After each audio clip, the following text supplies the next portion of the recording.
In the flickering glow of silver screen dreams, they transformed from small-town girls into goddesses of light and shadow. Their names blazed across marquees in neon and gold, while behind closed doors, studio executives played chess with their lives. Between the spotlights and the shadows, these women danced on a razor's edge of fame, fighting battles in a kingdom that crowned them queens, only to watch them fall. The studios molded them into perfect creatures of celluloid fantasy, their laughs practiced to musical perfection, their tears captured in exquisite light, their faces painted by artists who turned flesh into dreams. But the same machine that built these magnificent illusions would ultimately consume its creations. These queens ruled over an empire of imagination, commanding the hearts of millions, while their own hearts shattered in the darkness between scenes. Today, we explore how Hollywood's golden age created legends but devoured souls, turning America's most beloved stars into casualties of their own dreams, and how the same industry that promised them immortality would write their tragic endings in lights. They called her America's sweetheart, a title that masked the betrayals lurking behind her perfect smile. Doris Day, who rose from a Cincinnati jazz singer to become Hollywood's biggest box office draw, spent her life bringing joy to millions while privately facing devastating losses. From the ashes of a devastating car accident that ended her dancing dreams at age 15, she would rise to claim her place among Hollywood's elite, her voice and charm captivating audiences worldwide. But behind the sunny disposition and gleaming success lay a pattern of betrayal that would ultimately strip her of everything she'd earned. Her story is a Hollywood tragedy played out in studio lots and mansions, where talent and hard work built an empire, only to have it stolen by those she trusted most. By the time the truth emerged, after her third husband's death in 1968, even those who knew her best were shocked to discover that one of Hollywood's wealthiest stars had been left deep in debt. In the working-class neighborhoods of 1920s Cincinnati, where German immigrants held tight to their dreams of American success, Doris Mary Ann Kappelhoff was born into a world far removed from the Hollywood lights that would later define her. Her father, William, a music teacher and choir master, and mother, Alma, couldn't have known their daughter would become one of America's most beloved stars. But even in these early days, tragedy cast its shadow. Her parents' marriage crumbled when she was just 10, torn apart by her father's infidelity. Young Doris found her first escape in dance, forming a duo that competed nationwide. But fate had other plans. On the 13th of October 1937, a freight train collided with the car carrying the teenage dancer, shattering her right leg and her dreams of a dancing career. It was during her long recovery, confined to bed with a broken spirit and broken bones, that Doris discovered her true gift. While listening to the radio, she began singing along with Ella Fitzgerald, her voice finding strength even as her body healed. Her mother, recognizing something special in those practice sessions, arranged singing lessons with Grace Rain. After just 3 lessons, Rain made an extraordinary offer. 3 lessons for the price of 1. So convinced was she of young Doris's tremendous potential. It was the first recognition of a talent that would eventually captivate millions. By 1939, barely recovered from her accident, the teenager who would become Doris Day found herself standing before Barney Rapp, auditioning among 200 other hopefuls. It was Rapp who suggested she change her name. Kappelhoff was too long for marquees, he said, and her rendition of Day After Day had given him an idea. While this early triumph seemed to promise a bright future, no one could have predicted the pattern of personal betrayals that would follow Doris Day, from her very first success to the heights of Hollywood fame. Her first marriage to Al Jordan, a trombonist with violent tendencies and schizophrenia, would set a tragic precedent for the relationships to come. When she became pregnant and refused an abortion, Jordan's response was brutality, beating her in an attempt to force a miscarriage. The child would survive to become Terry Melcher, but the marriage wouldn't last beyond 1943, marking the first of Day's 4 marriages and setting a pattern of personal turmoil that would contrast sharply with her public persona. Yet even as her private life faltered, her star began to rise. By 1945, her voice had found its way into the hearts of war-weary Americans with Sentimental Journey, an anthem for servicemen dreaming of home. The sweet-voiced girl from Cincinnati was on her way to becoming one of the most powerful forces in entertainment, even if that power wouldn't be enough to protect her from those closest to her. By 1948, destiny came calling in the unlikely form of a missed audition. When Julie London failed to appear for her screen test for Romance on the High Seas, Doris Day, still known primarily as a band singer, found herself before the discerning eye of director Michael Curtiz. Her confession to Curtiz would become Hollywood legend. "I'm a singer. I've never acted," she admitted frankly. But rather than reject her, Curtiz was charmed by her honesty and those all-American freckles. In that moment of candor, a film star was born. The transition from bandstand to silver screen proved seamless. Her first film provided not just a starring role, but a #2 hit recording, It's Magic, arriving just 2 months after her first #1 hit, Love Somebody. Day wasn't just crossing over, she was conquering new territory entirely.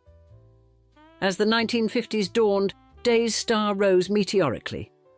Warner Brothers recognized they had struck gold, casting her in a string of musicals that showcased both her voice and her emerging screen presence.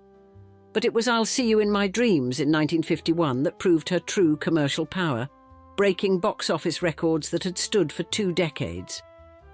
The roles grew more substantial, culminating in her triumph as Calamity Jane in 1953. The film gave her another lasting gift. Secret Love won the Academy Award for Best Original Song and became her 4th #1 hit. Day wasn't just a movie star, she was a one-woman entertainment empire.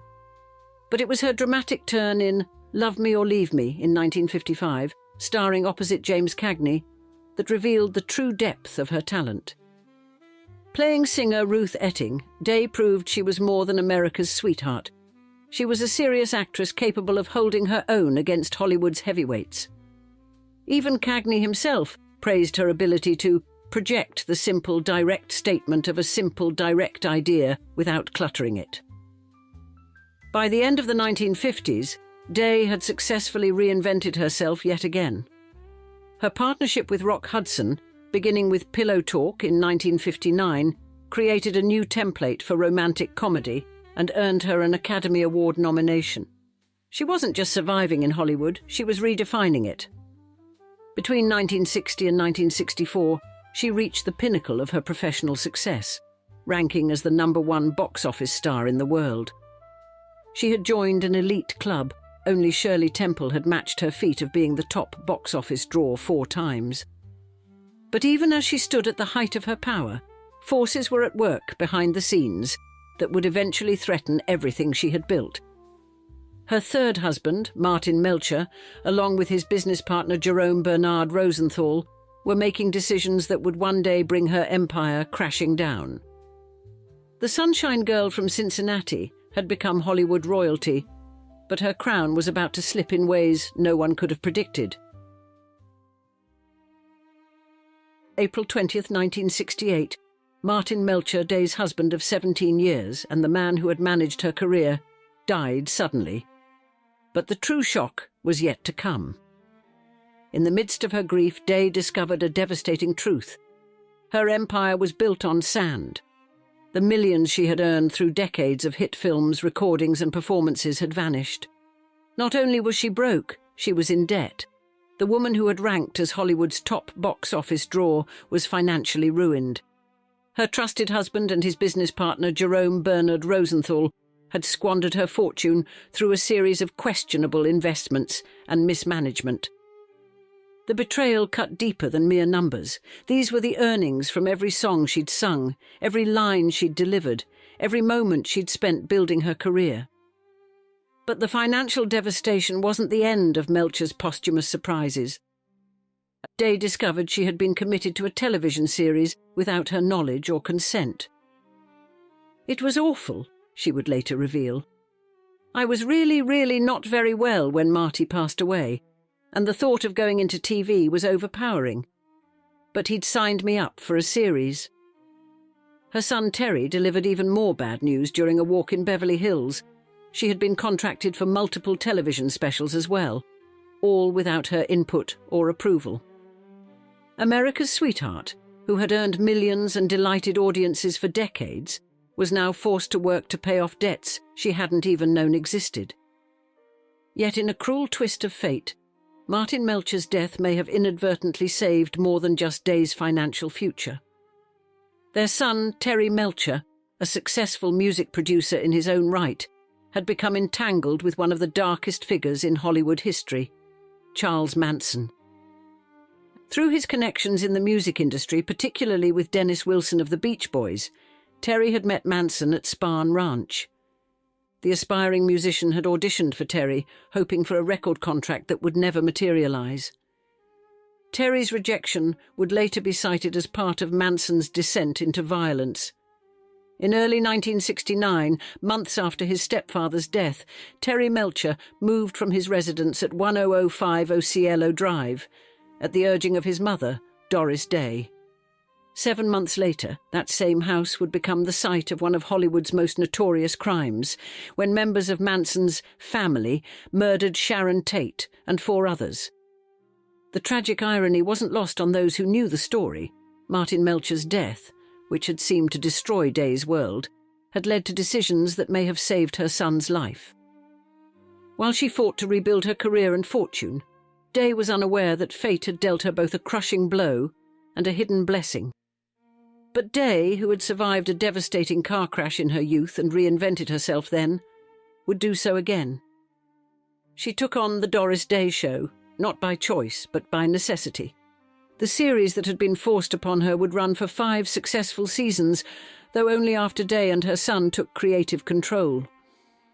Behind the scenes, she began a legal battle against Rosenthal that would stretch from 1969 to 1974. Justice would take an additional 5 years to arrive. She didn't receive compensation until 1979, more than a decade after discovering the betrayal. Through it all, she maintained her signature grace. When asked about Melcher's role in the financial disaster, she displayed remarkable compassion, stating publicly that she believed him innocent of deliberate wrongdoing, suggesting he had simply trusted the wrong person. The woman who had brought joy to millions through her performances now faced a cruel irony. Her own trust had led to her undoing. But unlike the romantic comedies that had made her famous, this story wouldn't end with a neat resolution. Away from the bright lights of Hollywood, Doris Day found an unexpected sanctuary in Carmel by the Sea, California. The woman who had once commanded millions per picture now devoted herself to a cause closer to her heart: the welfare of animals. It was during the filming of Hitchcock's The Man Who Knew Too Much years earlier that she had first witnessed animal cruelty on set, refusing to work until the animals received proper care. That spark of compassion would grow into her life's second great purpose. In 1978, she founded the Doris Day Animal Foundation, transforming from movie queen to animal welfare champion. Hollywood's former top box office draw now used her fame and remaining resources to give voice to those who had none. She actively lobbied Congress, created World Spay Day in 1995, and opened the Doris Day Horse Rescue and Adoption Center with a $250,000 contribution. The Cypress Inn, her pet-friendly hotel in Carmel, became a symbol of her new life, one where 4-legged guests were as welcome as their human companions. It was a far cry from the sound stages of Warner Brothers, but it brought her a different kind of fulfillment. Yet even in retreat, the entertainment world couldn't quite let her go. In 2011, at the age of 89, she released My Heart, a collection of previously unreleased recordings produced by her late son, Terry. The album reached the UK top 10, making her the oldest artist to chart with new material. Even in semi-retirement, she was still breaking records. Honours continued to flow. The Presidential Medal of Freedom in 2004, a Grammy for Lifetime Achievement in 2008, the Los Angeles Film Critics Association's Career Achievement Award in 2011. But Day remained steadfast in her privacy, declining both the Kennedy Center honors and tributes from the American Film Institute because they required in-person appearances. She lived her final years quietly in Carmel, surrounded by her beloved animals, accepting the occasional telephone interview, but largely staying out of the public eye. Her last public statement came just weeks before her death, reflecting on Calamity Jane as her favorite film. A fitting choice for a tomboy from Cincinnati who had conquered Hollywood. When Doris Day passed away from pneumonia on the 13th of May 2019 at the age of 97, she left behind more than just a legacy of films and recordings. She had shown that there could be life after betrayal, purpose after loss, and that a second act could be as meaningful as the first. In accordance with her wishes, there was no funeral service, no grave marker, no public memorial. Thus, perhaps the greatest tragedy in Doris Day's story isn't the lost fortune or the betrayed trust. It's that even America's sweetheart, with all her talent, fame, and success, couldn't escape the dark side of Hollywood's glittering promise. Her journey from Cincinnati jazz singer to box office queen to betrayed star serves as a cautionary tale of how wealth and fame offer no protection against those closest to us. You're standing on the Warner Brothers lot in 1962, watching two titans of the silver screen circle each other like predatory cats. The tension crackles through the air as Bette Davis and Joan Crawford prepare to film their first scene together for Whatever Happened to Baby Jane. Your clipboard holds the shooting schedule, but everyone knows today's real drama isn't in the script. Between takes, you notice Davis deliberately stepping on Crawford's toes during a scene, while Crawford responds by filling her pockets with rocks to make herself heavier when Davis has to drag her across the floor. The crew around you whispers about their 30-year rivalry, about Crawford sleeping her way to the top at MGM, while Davis earned her acclaim through raw talent. As you watch these aging queens of Hollywood wage their private war between camera setups, you're witnessing more than just a feud. You're seeing the culmination of decades of competition, jealousy, and mutual respect disguised as hatred.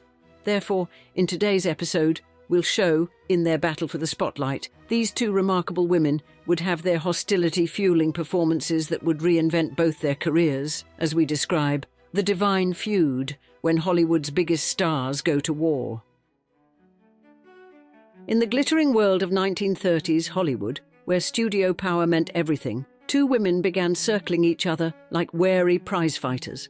Bette Davis, the serious actress from Lowell, Massachusetts, had fought her way to prominence at Warner Brothers, while Joan Crawford, the former chorus girl who transformed herself into MGM's epitome of glamour, reigned as one of the highest-paid women in America. Their parallel ascents were marked by an underlying tension that would eventually explode into one of Hollywood's most legendary feuds. Crawford, determined and ambitious, had built her career through careful image cultivation and publicity, becoming a nationally known flapper by the end of the 1920s. She played hard-working young women who found romance and success, stories that resonated deeply with Depression-era audiences, particularly women. Davis, meanwhile, carved her own path through sheer force of will. Unlike Crawford's glamorous roles, Davis sought out unsympathetic, sardonic characters. She was willing to appear dowdy or even grotesque if the part demanded it, earning herself a reputation as an actress who favoured authenticity over appearance. While Crawford embodied sophistication, Davis became known for her precise, nervy voice and popping, neurotic eyes. By the late 1930s, both women had reached the pinnacle of their profession, though their stars would rise and fall at different times. Crawford's films began losing money, and by 1938, she was labelled box office poison. Davis, however, was entering her most successful phase, receiving 5 consecutive Academy Award nominations between 1938 and 1942. Crawford staged a remarkable comeback by winning an Academy Award for Mildred Pierce in 1945, while Davis continued to seek challenging roles that often defied conventional beauty standards. Their careers would intersect and diverge over the decades, each woman fighting against an industry that had little use for aging actresses.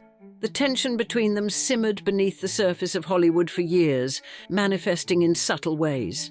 Davis had famously remarked about Crawford's romantic relationship with studio head Louis B. Mayer, saying she slept with every male star at MGM except Lassie. Crawford, maintaining her carefully constructed image, responded to such barbs with calculated restraint. When Crawford's career at MGM ended in 1943, she moved to Warner Brothers' Davis's home studio for $500,000 and a 3-movie deal. The stage was shifting, bringing these two powerful personalities into closer orbit. Both women were entering middle age in an industry notorious for discarding actresses past their prime, and both were determined to survive. But it wasn't until 1962, when they finally shared the screen in Whatever Happened to Baby Jane, that their legendary antipathy would reach its boiling point. Despite the alleged tensions during production, Crawford reportedly suggested Davis for the role of Jane, setting in motion a collaboration that would become one of Hollywood's most fascinating chapters of rivalry and resentment. In the end, it would be Davis who received an Academy Award nomination for the film, while Crawford found another way to steal the spotlight on Oscar night. The making of Whatever Happened to Baby Jane in 1962 marked a pivotal moment when Hollywood's two aging queens finally collided on screen. Both actresses, acutely aware of how crucial this film was to their respective careers, approached the project with a mix of professional determination and personal wariness. Davis took on the role of Baby Jane Hudson, a demented former child star, while Crawford portrayed Blanche, an accomplished actress confined to a wheelchair. Their characters' toxic relationship on screen seemed to mirror the complex dynamics developing behind the scenes. Despite their earlier conflicts, Crawford had actually suggested Davis for the role of Jane, showing a surprising willingness to collaborate with her longtime rival. The film challenged both actresses to shed their carefully cultivated images. Davis, who had always favoured authenticity over glamour, transformed herself into the grotesque Baby Jane, wearing ghoulish makeup and embracing the character's psychological deterioration. Crawford, who had built her career on sophisticated glamour, allowed herself to appear vulnerable and confined. Despite the alleged tensions during filming, both stars maintained a veneer of professionalism. Crawford spoke highly of Davis's abilities, calling her a fascinating actress, despite their limited association. Davis, in turn, acknowledged Crawford as a good professional actress. Yet beneath these diplomatic statements lay decades of rivalry and resentment. The film proved to be a massive success, recouping its costs within 11 days of its nationwide release. It breathed new life into both actresses' careers, particularly Davis's. Critics responded enthusiastically to her portrayal of Jane Hudson, and she received an Academy Award nomination for Best Actress, her 10th official nomination, a record at the time. But the night of the Academy Awards would provide yet another chapter in their legendary feud. Crawford, who had not received a nomination, found an ingenious way to upstage her co-star. When Anne Bancroft won the Oscar for The Miracle Worker but couldn't attend the ceremony, Crawford arranged to accept the award on Bancroft's behalf, guaranteeing herself a moment in the spotlight that should have belonged to Davis alone. The success of Baby Jane led director Robert Aldrich to attempt recreating the magic with another thriller, Hush, Hush, Sweet Charlotte.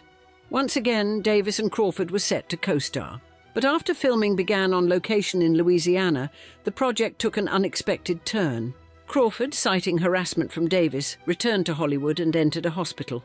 After a prolonged absence, Aldrich was forced to replace her with Olivia de Havilland.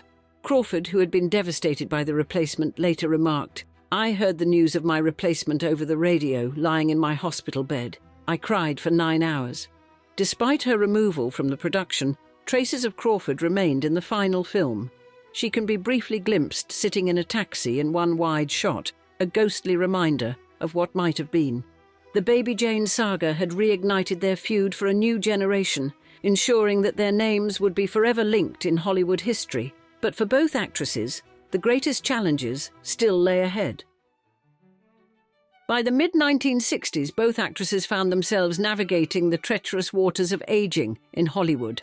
Davis continued seeking challenging roles, albeit in increasingly lower-budget productions. She appeared in Dead Ringer, Where Love Has Gone, and The Nanny, though none of these films achieved the same success as Baby Jane. Crawford, meanwhile, made her final major film appearance in 1970 with the science fiction horror film Trog, rounding out a career that had spanned more than 45 years and 80 motion pictures. Their paths continued to cross in the press, where their barbed comments about each other became legendary in Hollywood circles. Both women had achieved similar milestones, Davis had been the first female president of the Academy of Motion Picture Arts and Sciences, while Crawford had become the first woman elected to the board of directors of Pepsi-Cola Company. Yet their approaches to aging differed dramatically. Crawford maintained her carefully constructed image until the end, even refusing to be photographed in her later years unless she deemed herself camera-ready. Davis, characteristically blunt, continued to work regularly through the 1960s, appearing in television shows and films, regardless of how the camera might portray her. By 1973, Crawford had retired from Pepsi's board of directors at the official age of 65. Her last public appearance was made in September 1974 at a book party co-hosted with her old friend Rosalind Russell at New York's Rainbow Room. The photographs from that event would be the last ones published of Crawford, and she considered them unflattering. Davis, meanwhile, continued to work steadily, though she became increasingly selective about her roles. She received some of the strongest reviews of her later career for her television work, winning an Emmy Award for Strangers, the story of a mother and daughter. As their careers wound down, both women faced personal struggles that would define their later years. Crawford's relationship with her adopted daughter Christina had become increasingly strained. Davis struggled with her own daughter BD, though their conflicts would not become public, and both actresses retreated into relative seclusion in their final years, though Davis maintained a more public presence. In 1977, Davis became the first woman to receive the American Film Institute's Lifetime Achievement Award, a recognition of her lasting impact on American cinema. That same year, Crawford's life would come to an end in her Manhattan apartment. She was found dead on May 10th, leaving behind a legacy as complex as her relationship with Davis. When reporters asked Davis for a comment about Crawford's passing, her response would become one of Hollywood's most quoted epitaphs, though the authenticity of her alleged words would be debated for years to come. But the story of their feud was far from over, as revelations after Crawford's death would reignite public interest in their legendary rivalry.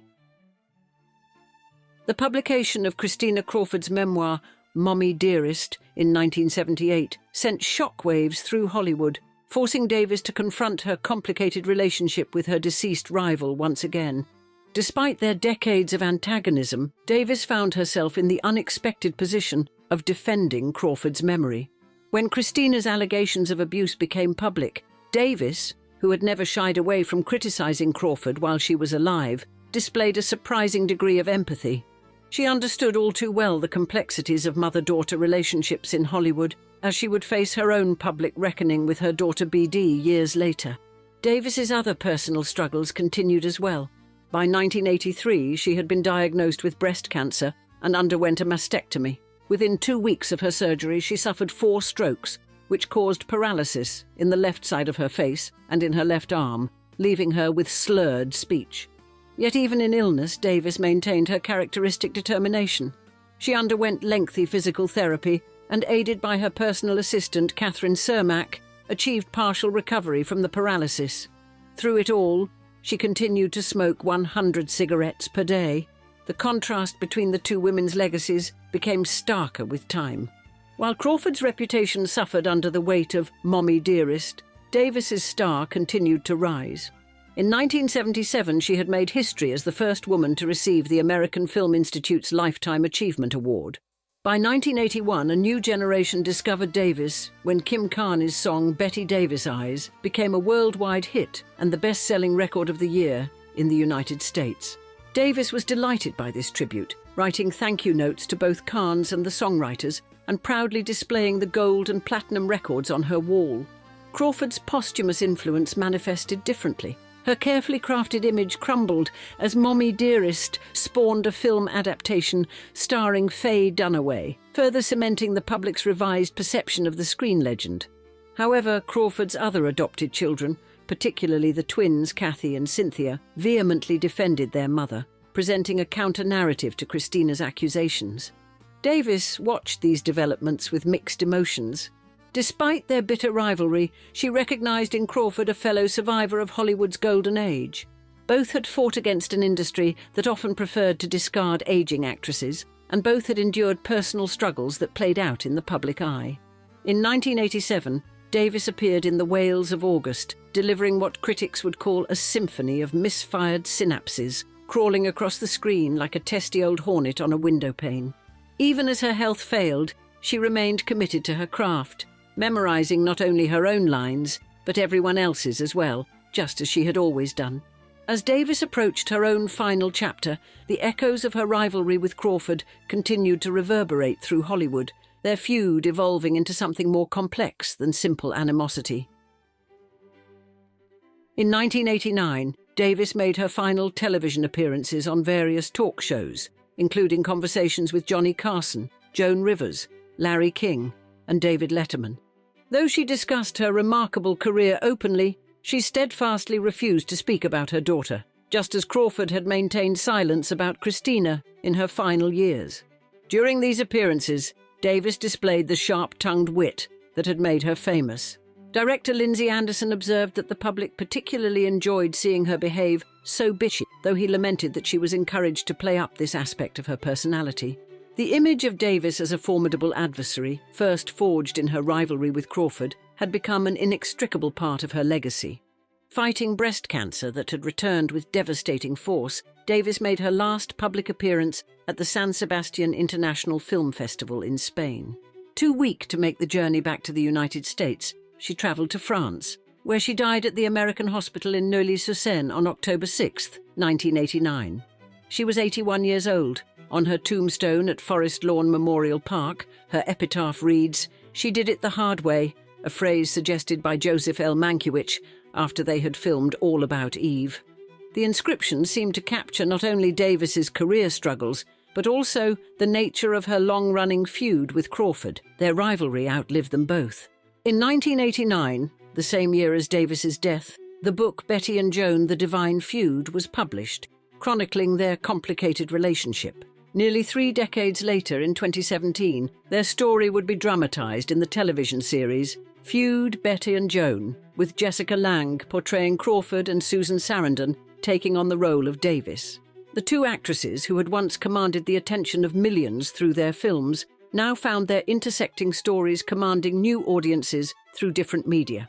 Their feud had transcended their personal animosity to become a lens through which Hollywood examined its treatment of women, aging, and power.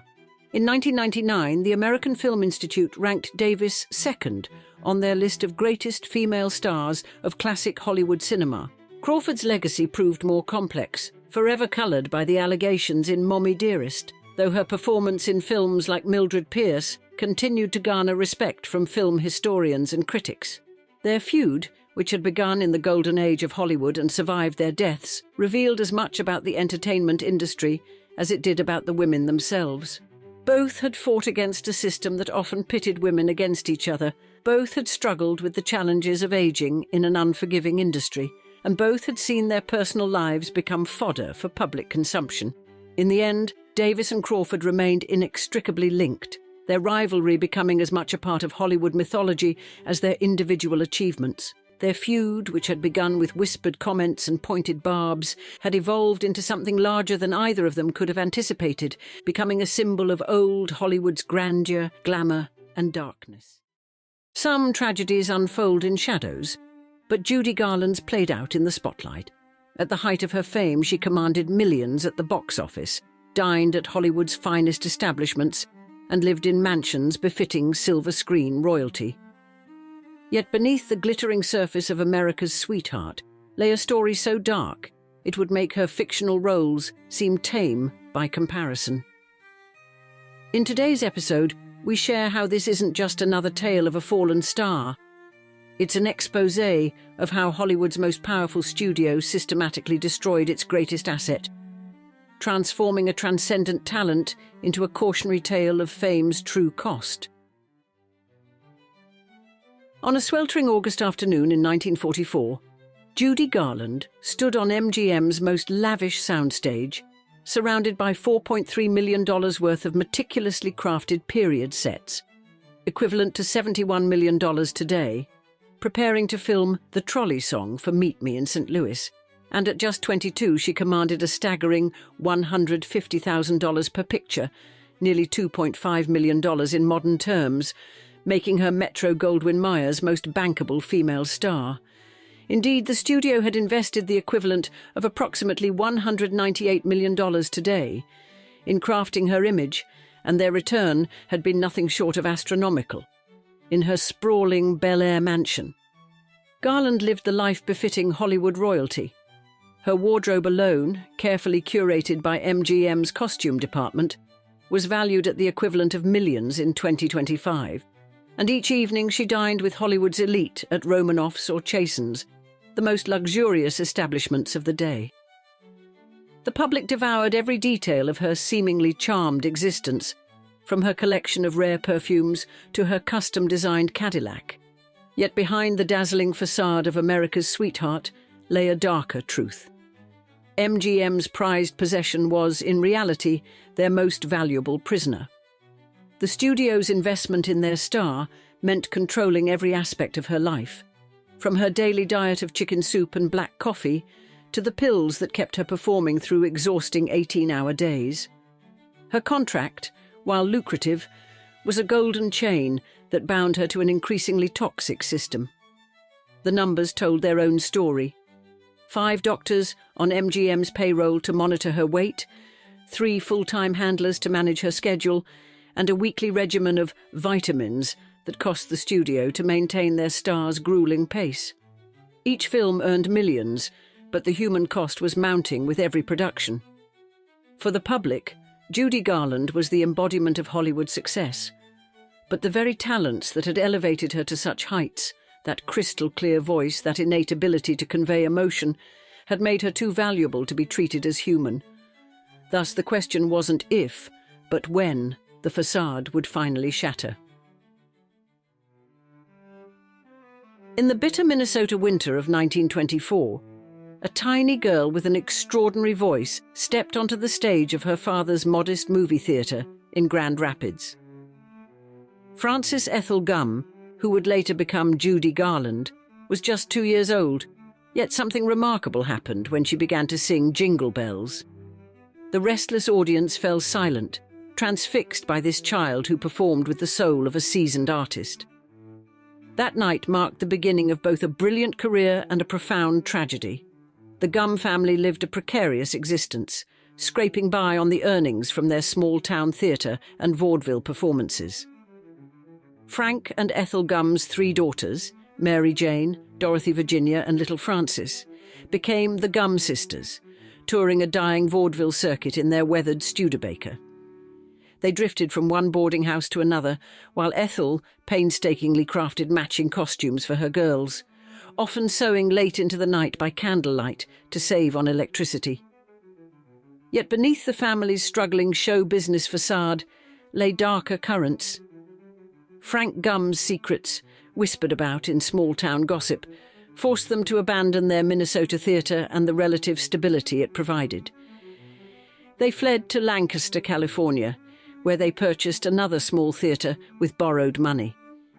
It was here that young Frances's extraordinary talent began drawing crowds who came specifically to see Baby Gumm perform between film showings. She would stand on a makeshift wooden box, her voice filling the theatre with an emotional depth that belied her tender years. Ethel Gumm, determined to mould her youngest daughter into a star, possessed an ambition that bordered on obsession.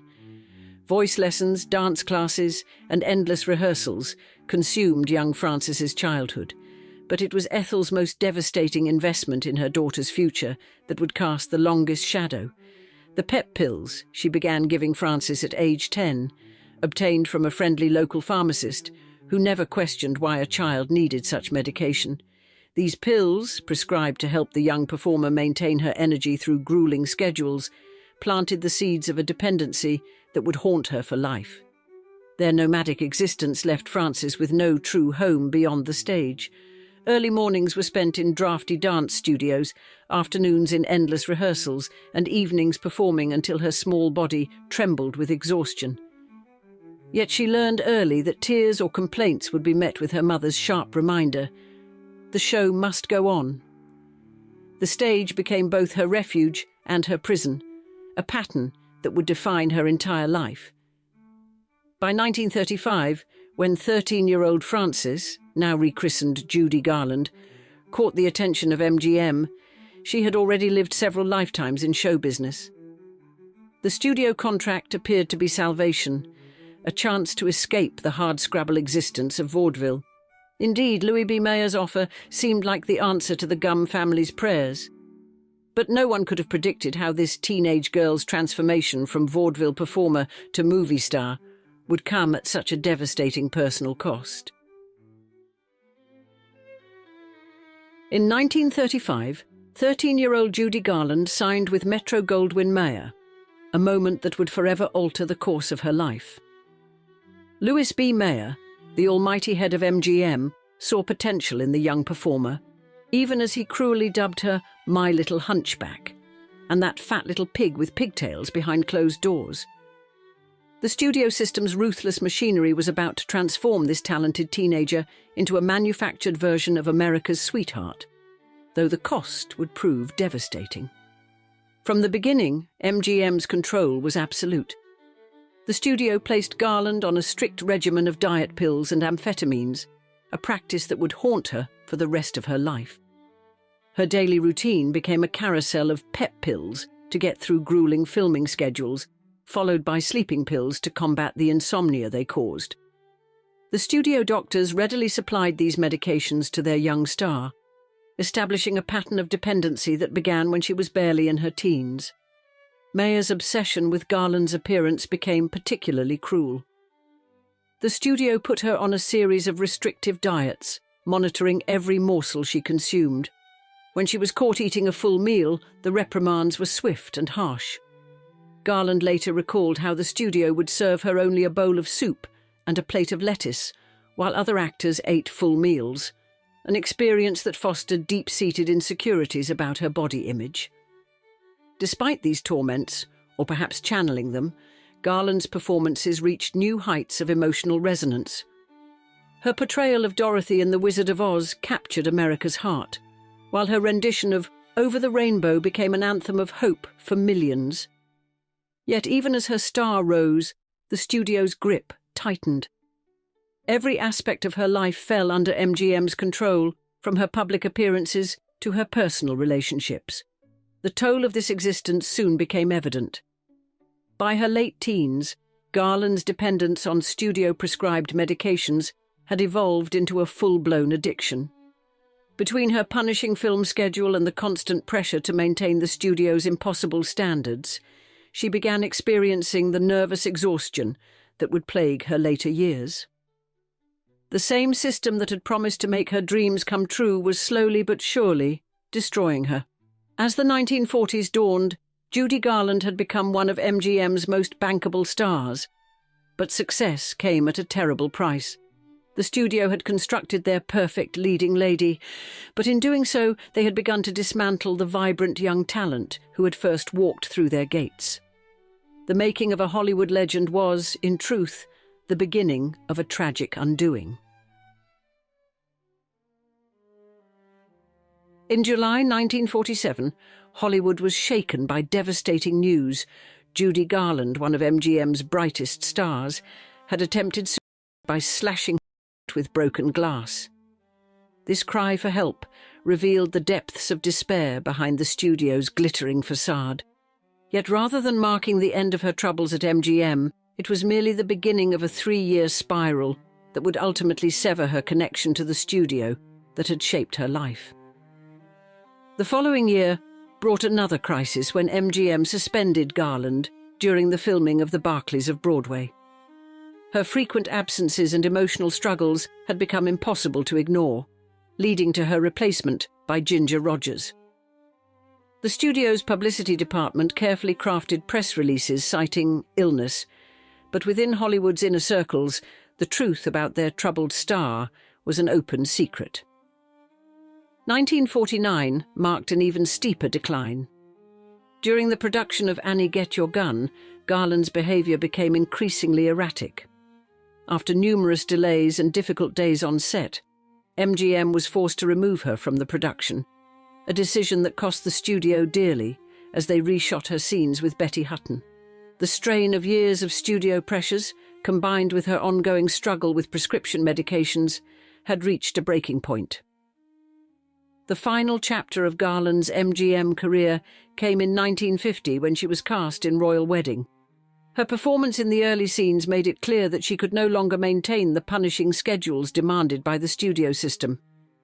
After replacing her in the production, MGM finally terminated her contract in September 1950, ending a relationship that had begun when she was just 13 years old.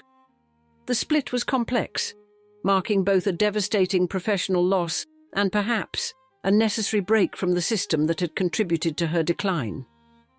While her colleague Mickey Rooney would later dispute placing all blame on the studio for her struggles with substance abuse, there was no denying that MGM's practices, from their rigid control of her image to their use of medications to maintain impossible schedules, had taken a severe toll on their once brightest star. For Garland, the end of her MGM contract represented more than just a career change. It was the collapse of the only professional world she had ever known. The studio that had transformed a talented teenager into a global sensation had also played a significant role in her undoing. As the gates of MGM closed behind her for the last time, Judy Garland faced an uncertain future, carrying both the scars and the stellar talents that her years at the studio had fostered. After parting ways with MGM in 1950, Judy Garland proved her resilience with a remarkable second act. In 1951, she mounted a triumphant comeback at New York's Palace Theatre, where audiences discovered that the former movie star had evolved into an electrifying live performer. Her raw vulnerability on stage, combined with that unmistakable voice, created an almost mystical connection with her audiences. The pinnacle of this transformation came on the 23rd of April 1961 at Carnegie Hall. That evening, Garland delivered what would become known as the greatest night in show business history. The resulting album, Judy at Carnegie Hall, captured the magic of that extraordinary performance, spending 73 weeks on the Billboard charts and 13 weeks at #1. The 5 Grammy Awards it earned confirmed what her devoted audiences already knew. Garland was more than a movie star. She was an artist of rare and transcendent talent. Yet beneath these triumphs, the shadows of her past lingered. Financial troubles mounted as quickly as her accolades. Her television venture, The Judy Garland Show, ran for 26 episodes in 1963 to 1964, showcasing both her incredible talent and her increasing vulnerability. Each of her marriages, 5 in total, ended in divorce, and her attempts to break free from prescription drug dependency were repeatedly thwarted by the very pressures that had started the cycle in her youth. By the late 1960s, Garland's performances became increasingly unpredictable. While some nights still showcased her extraordinary talents, others found her struggling to complete shows. In June 1969, while staying at a rented house in Chelsea, London, with her 5th husband, Mickey Deans, Garland's long battle with prescription medications came to a tragic end. On June 22nd, at just 47 years old, she was found dead from an accidental overdose of barbiturates. The world mourned not just the loss of a great entertainer, but the culmination of a decades-long tragedy they had watched unfold. Approximately 20,000 people paid their respects at Frank E. Campbell Funeral Home in Manhattan. James Mason, who had co-starred with her in A Star is Born, delivered a moving eulogy that captured both her artistic genius and her human struggles. Her death marked the end of an era, forcing Hollywood to confront the dark legacy of its studio system and its treatment of young performers. Judy Garland's legacy endures not only through her immortal performances, from the timeless Over the Rainbow to her transcendent night at Carnegie Hall, but also as a stark reminder of fame's true cost. Her journey from child star to Hollywood legend to concert phenomenon revealed both the heights of artistic achievement and the devastating price of early stardom. In the end, she left us with performances that continue to move audiences decades after her passing, and a story that forces us to question the very nature of fame and its toll on those who achieve it. Some stars burn too brightly to sustain their own light, Behind the iconic peekaboo blonde waves and luminous screen presence that captivated 1940s America lays a story of raw talent colliding with crippling mental illness. Indeed, Veronica Lake's name became synonymous with Hollywood glamour, yet she spent her final years trying to escape the very identity that made her famous. This is more than a tale of rise and fall. It's an intimate portrait of a woman who never wanted the spotlight her mother thrust her into, who fought private battles while projecting public perfection, and who ultimately chose authenticity over artifice, even at the cost of her career, as we describe the tragic downfall of Veronica Lake. In 1922, in the borough of Brooklyn, New York, a girl named Constance Frances Marie Ockelman entered a world that would both embrace and destroy her. Born into a working middle-class family, with a father who worked on oil tankers and rarely came home, young Constance carried a burden few knew about. Doctors had diagnosed her with schizophrenia in her early years. Her childhood shattered when she was 10 years old, as her father perished in a horrific Philadelphia industrial explosion. Within a year, her mother Constance had remarried a newspaper illustrator, beginning a pattern of instability that would mark the girl's early life.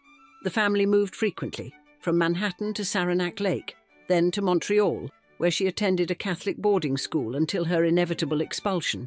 Behind the scenes, young Constance battled demons that would haunt her throughout her life. Her schizophrenia manifested in auditory hallucinations, paranoid thinking, and difficulty maintaining relationships. Yet her striking beauty caught everyone's attention at Miami High School, where the family had relocated after her stepfather fell ill. Her mother, seeing an opportunity in her daughter's ethereal looks, became determined to transform Constance into a star. Against the girl's own wishes and despite the immense strain it put on their relationship, her mother pushed her toward acting. When Constance was barely 16, her mother moved the entire family to Beverly Hills, convinced her daughter was destined for stardom. In 1940, producer Arthur Hornblow Jr. discovered the teenage girl while searching for a nightclub singer for his upcoming film, I Wanted Wings. But first, he decided she needed a new name. Looking into her calm, clear blue eyes, he christened her Veronica Lake. The name carried a cruel irony. Veronica was her mother's name, and Lake wanted nothing more than to escape her mother's influence. When she heard her new stage name, she sat down and cried. During the filming of I Wanted Wings, fate intervened in the form of a wayward strand of hair. As Lake performed a scene playing a sympathetic drunk, her baby-fine blonde hair fell over her right eye, creating what would become known as the peekaboo effect. The accident transformed into her trademark, launching a national sensation that would be copied by women across America. Lake rocketed to stardom overnight, but success came with a price. Despite her ethereal screen presence, she struggled on set. Director Mitchell Leon found her so unreliable that he ordered her to remain on set all day, just to ensure she would be available when needed. Her behavior earned her a reputation for being difficult, though few understood the mental health challenges she faced. Even as she ascended to fame, Lake harbored no illusions about Hollywood's staying power. "Only the older actors keep on a long time," she once remarked. "I don't want to hang on after I've reached a peak." Instead, she claimed she wanted to pursue her dream of becoming a surgeon, though like many stories about Lake's life, this one too would prove to be a carefully crafted fiction. As Lake's star rose in Hollywood, the combination of sudden fame, mental illness, and her mother's pushing would prove to be a volatile mixture that would ultimately consume her. By 1941, Veronica Lake's haunting beauty and signature peekaboo hairstyle had made her one of Hollywood's most distinctive stars. Yet beneath the carefully constructed image of the seductive Ice Queen, Lake was crumbling under pressures both personal and professional. At just 18 years old, she married art director John S. Detley, a man 14 years her senior and far more established in the Hollywood hierarchy. The marriage, like many of Lake's decisions, was rushed and impulsive. Soon after, she landed a starring role in Sullivan's Travels, opposite Joel McCrea, under acclaimed director Preston Sturges. But Lake was harbouring a secret that would ignite the first of many Hollywood feuds. 6 months into filming, it became impossible to hide her pregnancy from the production. When Sturges discovered Lake's condition, his fury was so intense that crew members had to physically restrain him from confronting the young actress. The incident marked the beginning of Lake's reputation for being difficult. Her co-star McCrea was so frustrated by working with her that he famously declared, "Life's too short for 2 films with Veronica Lake." To cope with the mounting pressures of stardom, Lake turned to alcohol. She began drinking heavily, often appearing for early morning calls looking visibly hungover. Despite her personal struggles, her career continued to soar. She found her greatest success paired with Alan Ladd in a series of film noirs, their on-screen chemistry captivating audiences. During World War II, Lake achieved a different kind of fame when the government asked her to change her signature hairstyle. Her peekaboo look had become so popular that female factory workers were copying it, leading to dangerous accidents when their hair caught in machinery. Lake patriotically complied, though the change may have contributed to her eventual career decline. Tragedy struck in 1943 when, while pregnant with her second child, Lake tripped over a lighting cable on set. The accident induced premature labour and her son Anthony lived only a week. The loss devastated Lake and Detley's marriage. Within months they had separated and divorced. Lake quickly remarried, this time to director André de Toth, but her behaviour became increasingly erratic. During filming of The Blue Dahlia, she earned the cruel nickname Veronica Lake from screenwriter Raymond Chandler, who sniped that the only time she's good is when she keeps her mouth shut and looks mysterious. Yet those who looked closer saw something different. Director Renée Claire observed, "She was a very gifted girl, but she didn't believe she was gifted." Lake herself was brutally honest about her perceived lack of talent, once remarking, "You could put all the talent I had into your left eye and still not suffer from impaired vision." Behind her aloof screen persona and cutting wit, Lake was wrestling with her mental illness and mounting alcoholism. She carried on affairs with Howard Hughes, Aristotle Onassis and Marlon Brando, while her marriage to de Toth began showing signs of strain. As the 1940s drew to a close, Lake's carefully constructed world was about to shatter in ways that would shock even hardened Hollywood veterans. By 1948, Paramount Pictures, the studio that had helped create Veronica Lake's mystique, decided not to renew her contract. Her last few films, The Sainted Sisters and Isn't It Romantic, had failed at the box office, and her reputation for being difficult had finally outweighed her star power. Lake attempted to reinvent herself as an independent actress, taking a supporting role in Slattery's Hurricane in 1949 and appearing in a western called Stronghold in 1951. The latter proved so disastrous that Lake sued for unpaid wages, marking another downturn in her spiralling career. Her personal life mirrored her professional collapse. In April 1951, the Internal Revenue Service seized the home she shared with André de Toth for unpaid taxes. The couple, facing mounting debts, filed for bankruptcy that same year. Lake, on the verge of a nervous breakdown, made a dramatic decision. She abandoned her husband and children, using her pilot's license to fly solo from Los Angeles to New York. They said, "She'll be back in a couple of months," Lake later recalled. "Well, I never returned. Enough was enough already. Did I want to be one of the walking dead or a real person?" Her flight marked more than just a geographical escape. It was her decisive break with Hollywood. In New York, Lake's descent continued. She drifted between cheap hotels, her once legendary beauty dimmed by years of alcohol abuse. Police arrested her multiple times for public drunkenness and disorderly conduct. The woman who had once commanded $4,500 a week at her peak was now barely surviving. The final blow to her public image came in 1962 when a New York Post reporter discovered the former star working as a waitress at the Martha Washington Hotel's cocktail lounge. Using the name Connie de Toth, Lake served drinks to patrons who barely recognized the woman who had once been one of Hollywood's most distinctive faces. When the story broke, Lake's fans, moved by what they perceived as her destitution, began sending her money. But Lake's pride remained intact. She returned every check, insisting she wasn't broke. "I was paying $190 a month rent then," she later said, "and that's a long way from being broke." The publicity from the story led to some television and stage work, including an off-Broadway revival of Best Foot Forward in 1963. Lake even travelled to England, where she won acclaim playing Blanche Dubois in a streetcar named Desire. But these successes proved fleeting. As she aged, Lake became increasingly paranoid, telling friends she believed the FBI was tapping her phone. Her relationships with her children had deteriorated to the point where she rarely saw them. "I am not going to hang on to my blood," she declared, "nor am I going to allow them to hang on to me. I know what was done to me by my mother, and I'm not going to do that." The girl who had once embodied Hollywood glamour was now its cautionary tale, but Lake's final act would prove even more heartbreaking. In 1969, Lake attempted to reclaim control of her narrative with the publication of her autobiography, Veronica, the Autobiography of Veronica Lake. The book, dictated to writer Donald Bain, laid bare the wreckage of her life, her failed marriages, her drinking, her affairs with Howard Hughes and Aristotle Onassis, and the deep guilt she felt over neglecting her children. While promoting the book in England, Lake experienced an unexpected renaissance.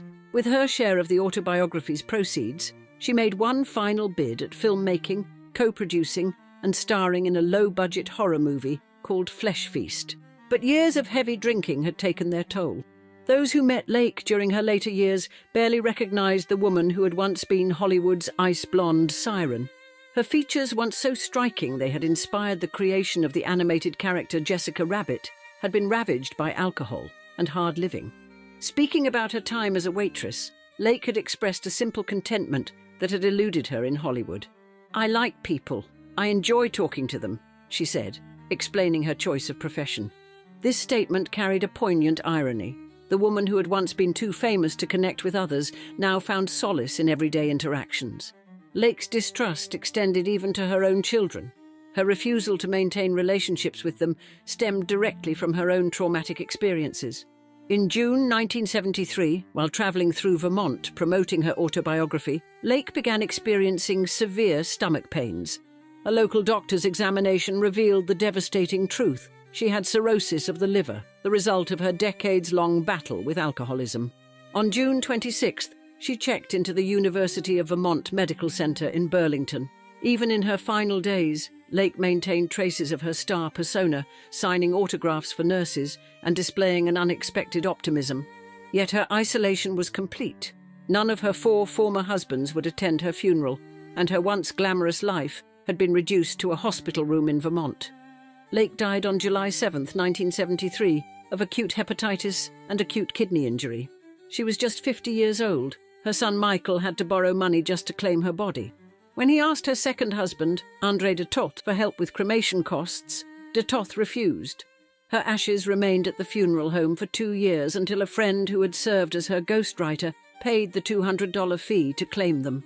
Following Lake's wishes, they were finally scattered off the coast of the Virgin Islands. Though in a strange coda to her story, some of her ashes were reportedly discovered in a New York antique store in 2004. The woman who had once commanded the attention of millions now couldn't even afford her own final arrangements.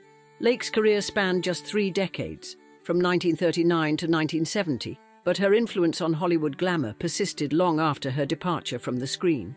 Her signature look inspired countless imitators, from television actors to fashion models, though none could quite capture her unique combination of mystery and vulnerability. Rita Hayworth's beauty was both so dazzling and devastating that the first atomic bomb, quite literally, had her on the front of it.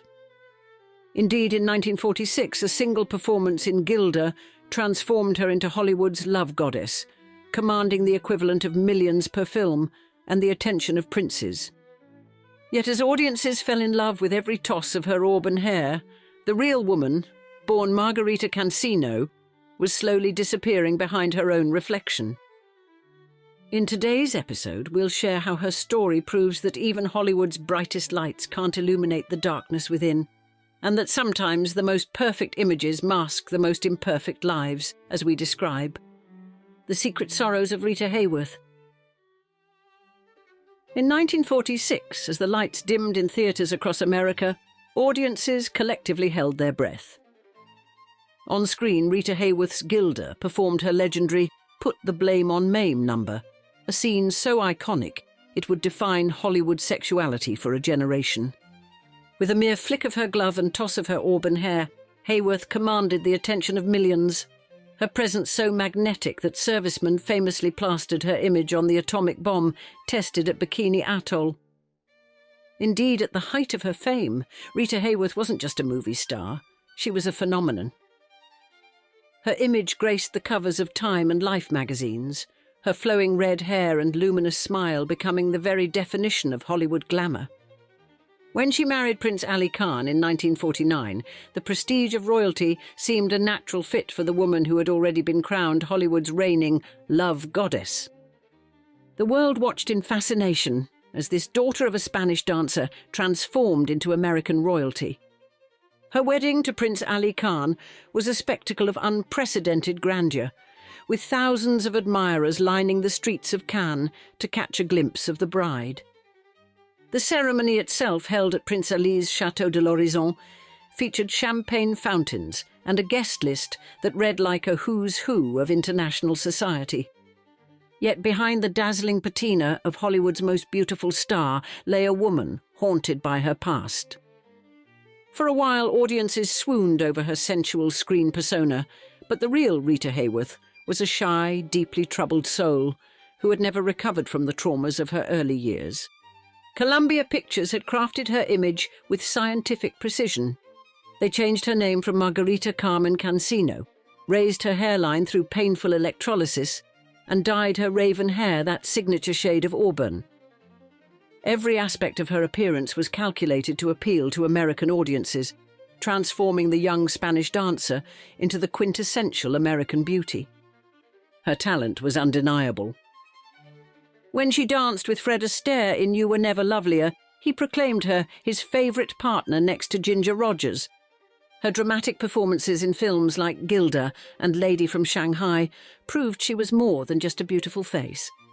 At the peak of her career, Rita Hayworth commanded $250,000 per film, equivalent to over $3 million today. But even at the height of her fame, those who knew her best could see the cracks in her carefully constructed image. The hands that gracefully held a cigarette on screen often trembled off camera, steadied by increasingly frequent drinks. Her legendary beauty became a gilded cage, trapping her in a persona she never truly embraced. Little did Hollywood know that its love goddess was carrying secrets that would eventually unravel both her career and her life. In the sweltering heat of Tijuana's border nightclubs, 13-year-old Margarita Carmen Cancino twirled across makeshift stages, her father's firm grip guiding every movement. The year was 1931, and Eduardo Cancino had found a convenient loophole in child labour laws by crossing into Mexico, where his daughter could perform without legal scrutiny. To circumvent questions about her age, he introduced her as his wife, a cruel irony that masked an even darker reality. Indeed, Margarita's childhood was a masterclass in exploitation.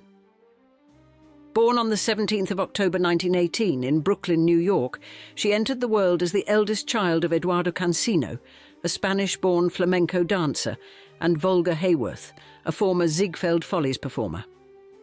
Her father's dreams of continuing his family's dancing dynasty found their focus in his firstborn daughter.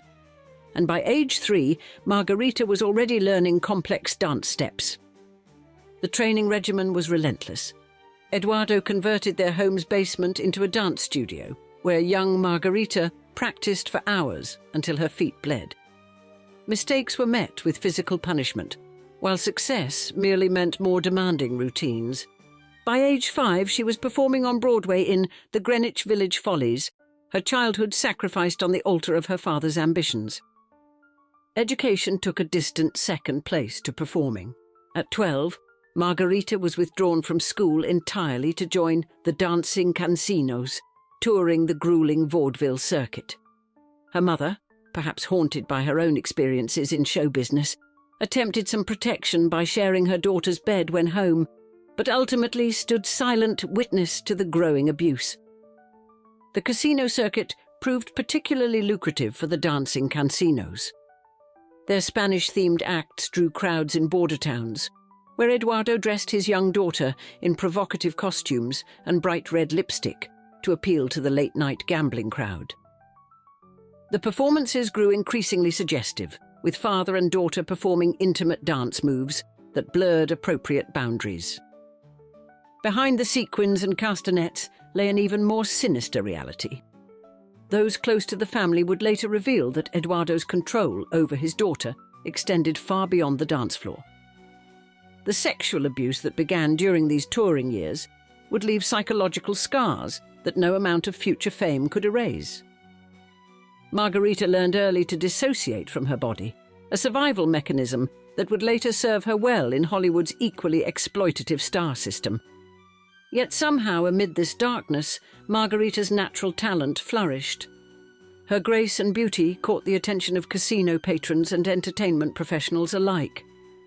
Even as a young teenager, she possessed that indefinable quality that drew all eyes to her when she performed. It was this spark that would eventually lead to her discovery by Hollywood, though the price of that discovery would prove to be yet another form of exploitation. In the safe distance of memory, Rita Hayworth would later observe that she had been dancing for her life since the age of 3. How prophetic those words would prove to be as the young girl who twirled through border-town nightclubs began her transformation into Hollywood's legendary love goddess.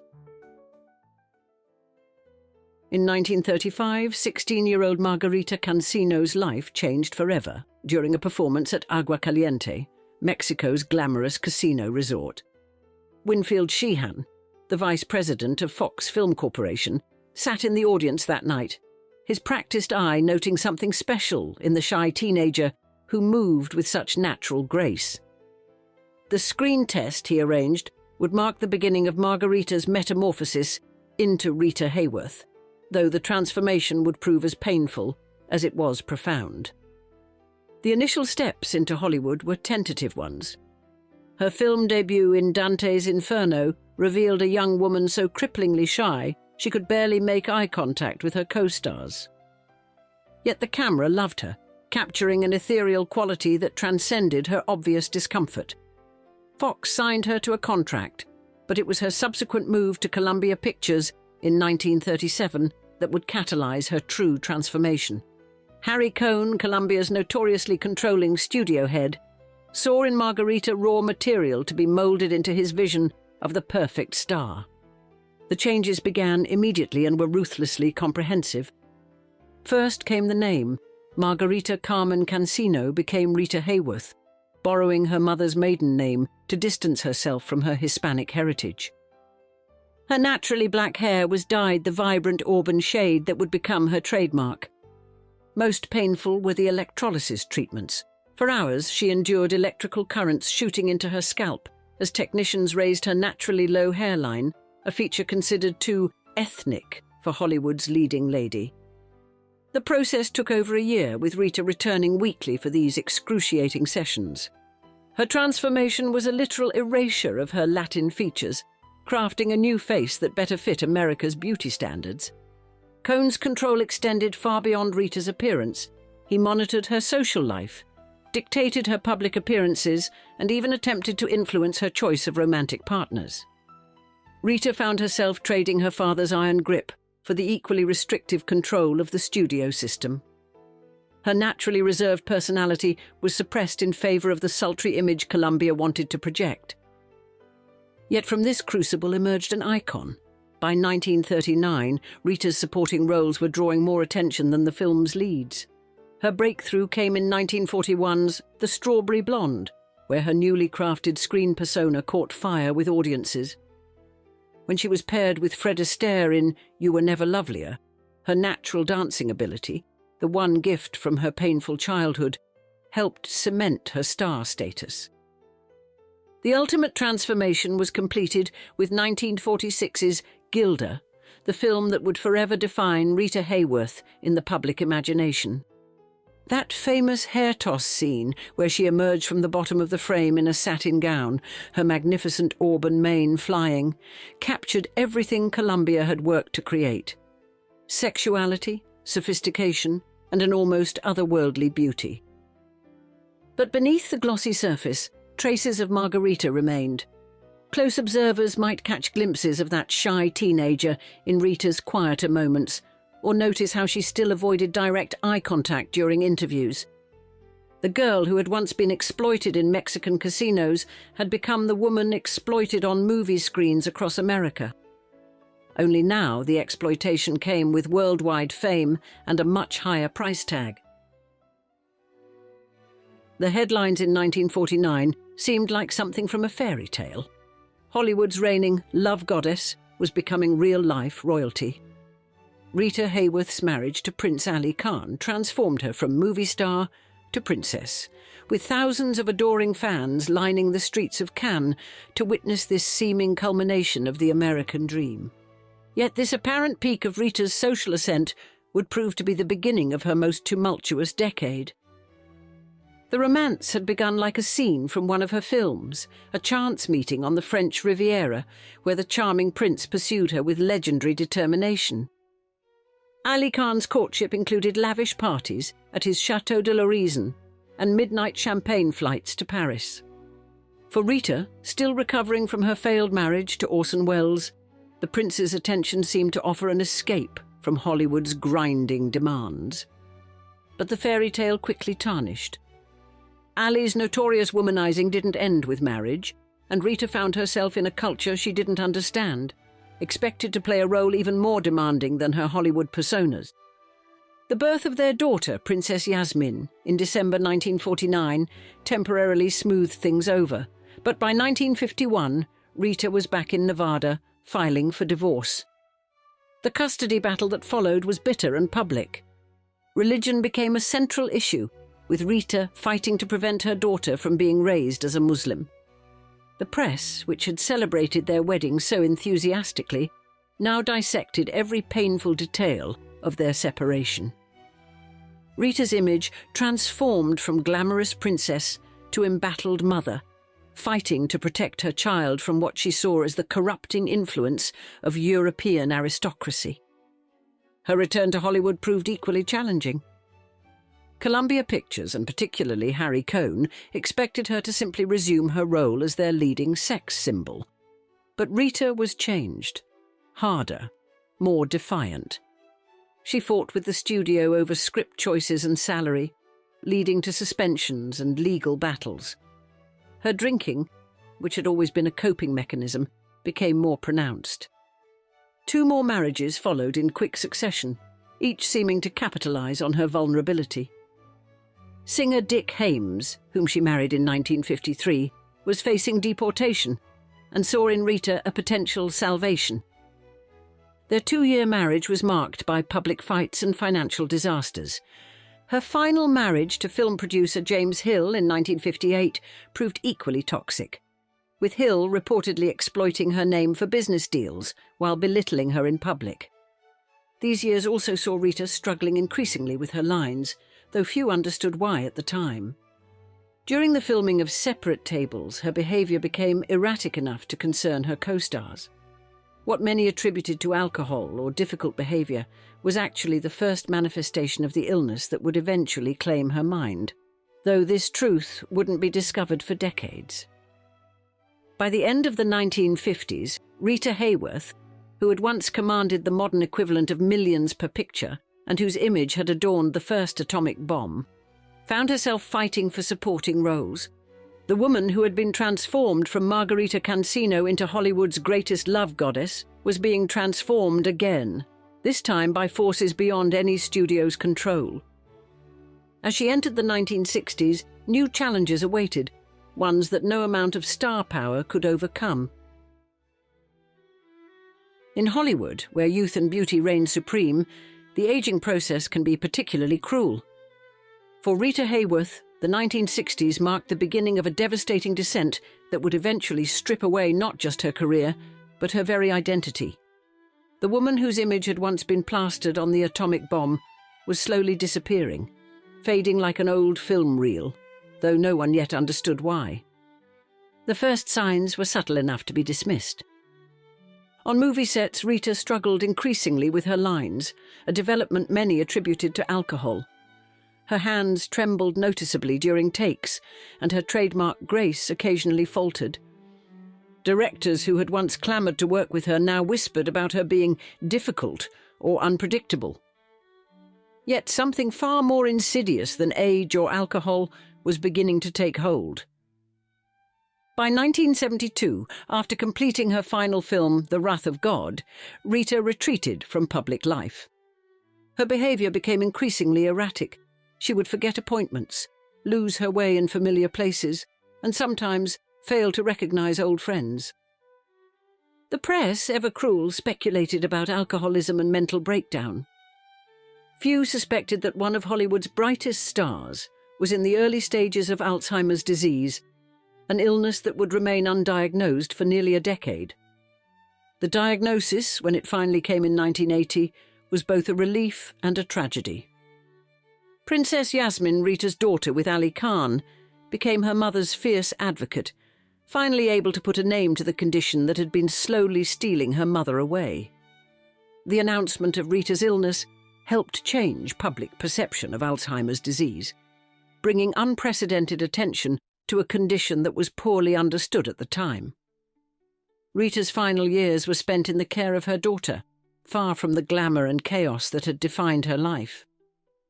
The woman who had once commanded the attention of millions now lived in quiet seclusion, her world shrinking to the confines of her Manhattan apartment. Yet even as her memories faded, her impact on popular culture remained indelible. On the 14th of May, 1987, Rita Hayworth died at age 68, having spent her last years in the grip of an illness that robbed her of everything except her dignity. Princess Yasmin ensured her mother's legacy would serve a greater purpose, becoming a leading advocate for Alzheimer's research and awareness. The Rita Hayworth Gala, established in her honour, has raised millions for the Alzheimer's Association. In the end, Rita Hayworth's story transcended the typical Hollywood narrative of rise and fall. From her exploitation as young Margarita Cancino to her transformation into Rita Hayworth, from her reign as Hollywood's love goddess to her tragic battle with Alzheimer's, her life traced an arc as dramatic as any film she starred in. Yet perhaps her most enduring role was one she never chose, becoming the public face of a disease that had long lurked in the shadows, giving hope and visibility to countless others facing the same diagnosis. The shy dancer who became a screen legend, who married princes but never found lasting love, who captivated millions but died, surrounded by only a few, left behind a legacy that extended far beyond her 61 films. In death, as in life, Rita Hayworth continued to illuminate the human experience in all its complexity and tragedy.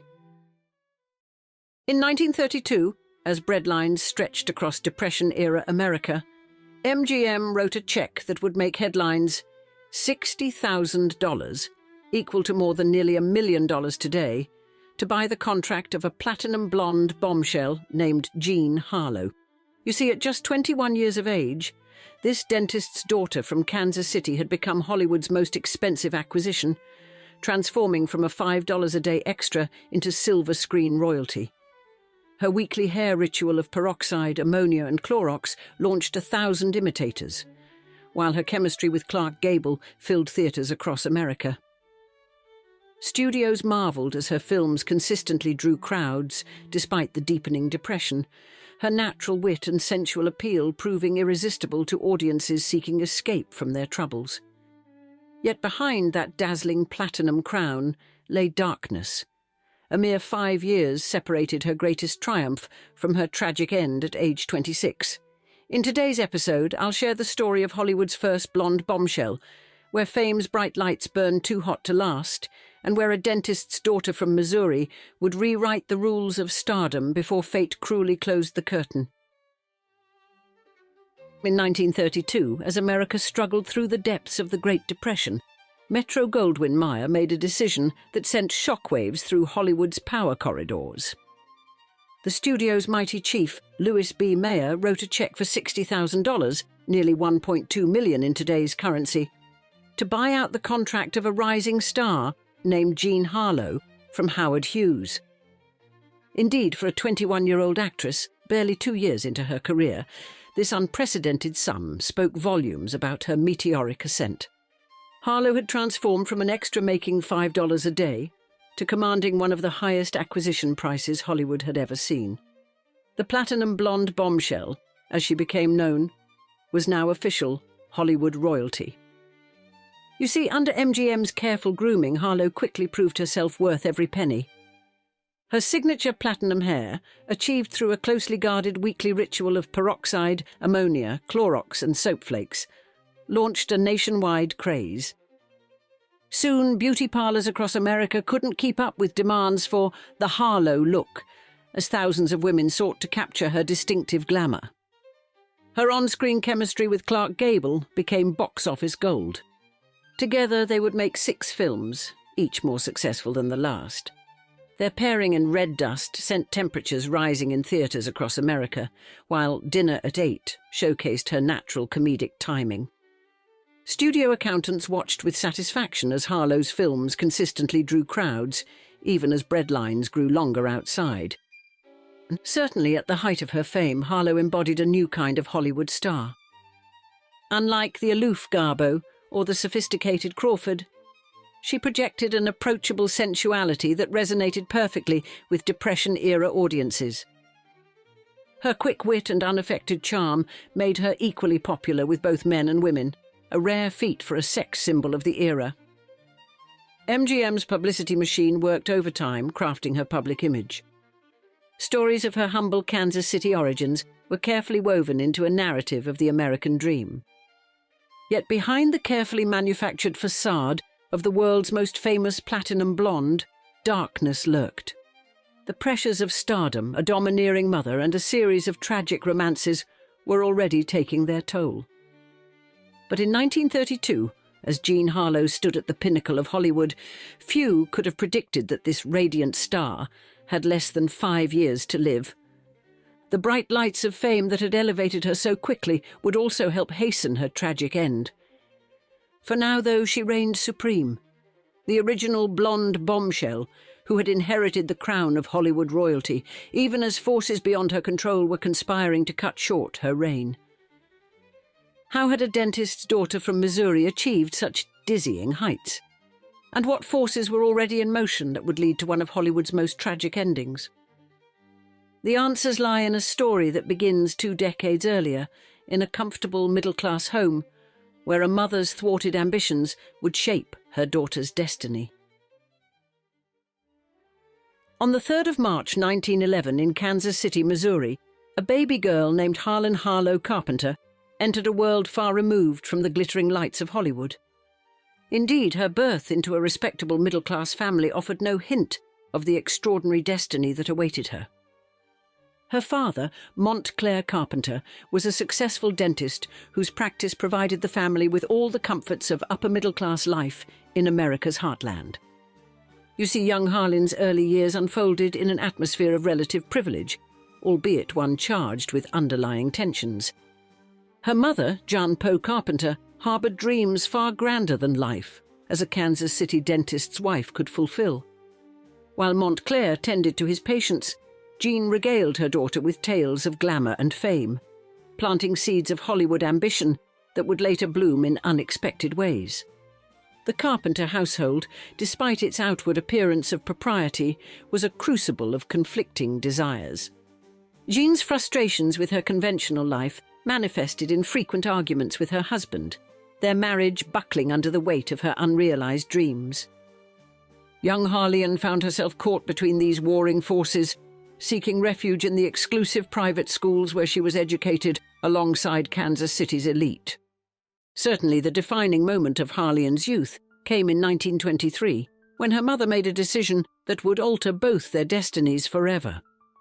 Joan, finally breaking free from what she viewed as the suffocating confines of Midwest respectability, abruptly left her husband. She took 12-year-old Harlan with her to Hollywood, determined to find the excitement and glamour that had eluded her in Kansas City. The transition from Missouri to California marked Harlan's first brush with the world that would eventually claim her.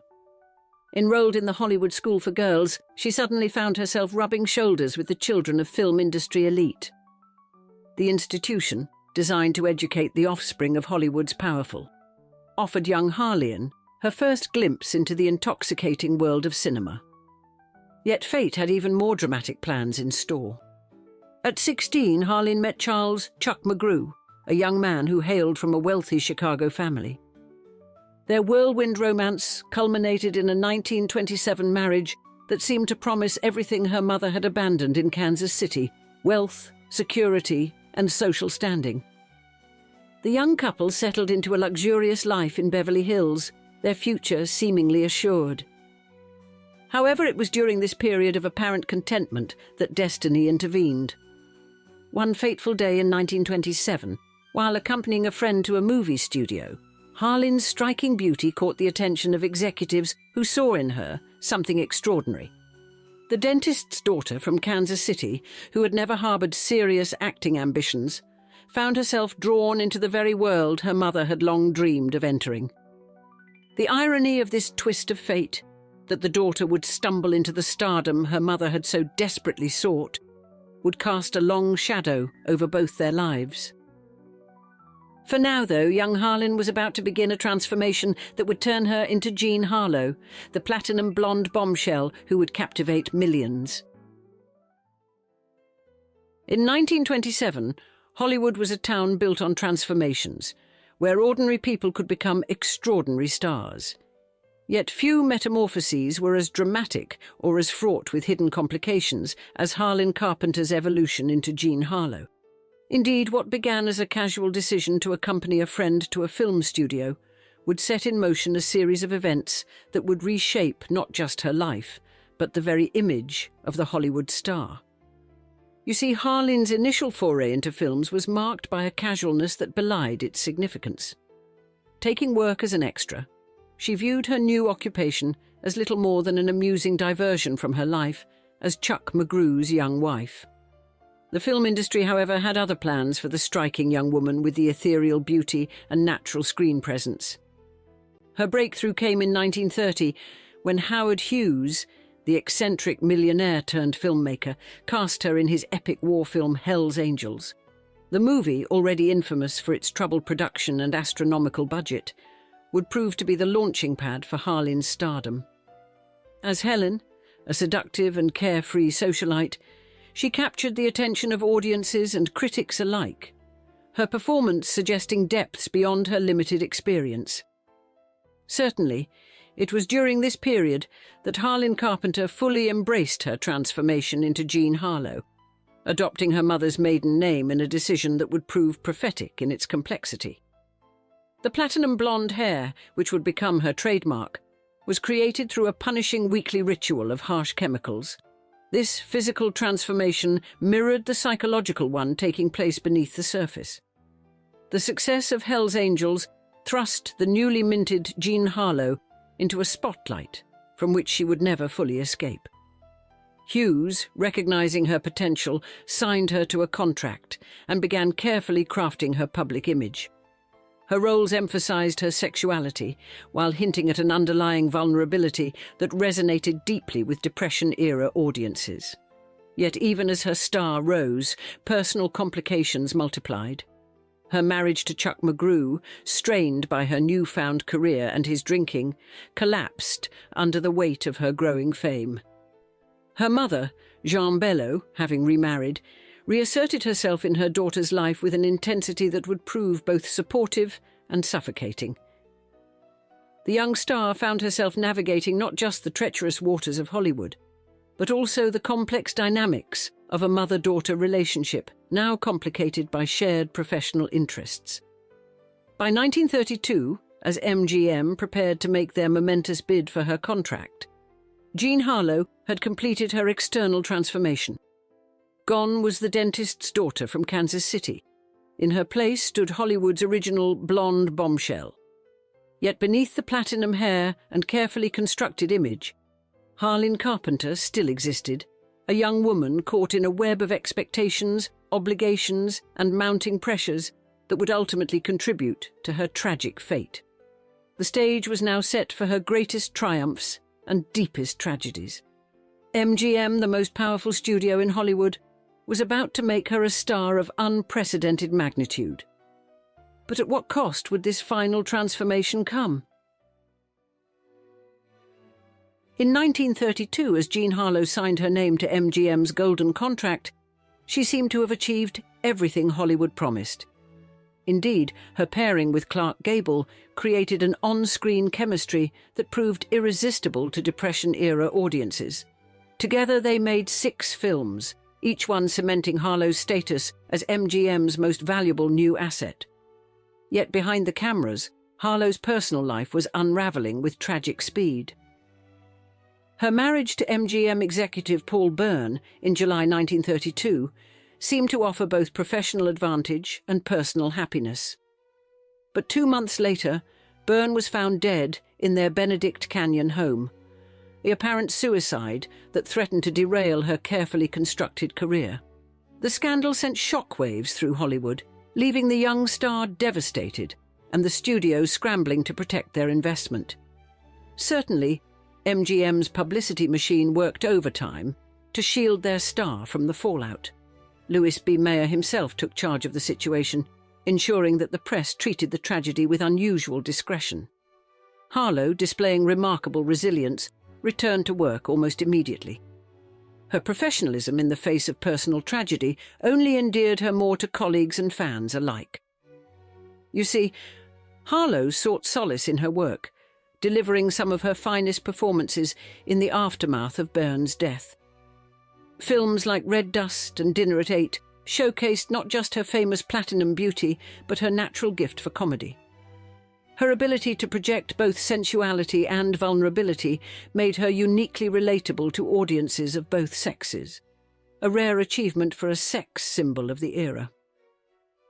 A brief marriage to cinematographer Harold Rosson in 1933 lasted only 8 months, marking her 3rd failed attempt at finding personal happiness. Yet professionally, she continued to soar. Her relationship with William Powell, beginning in 1934, seemed to finally promise the stability she craved. Powell, a sophisticated leading man, 13 years her senior, offered both emotional support and professional guidance.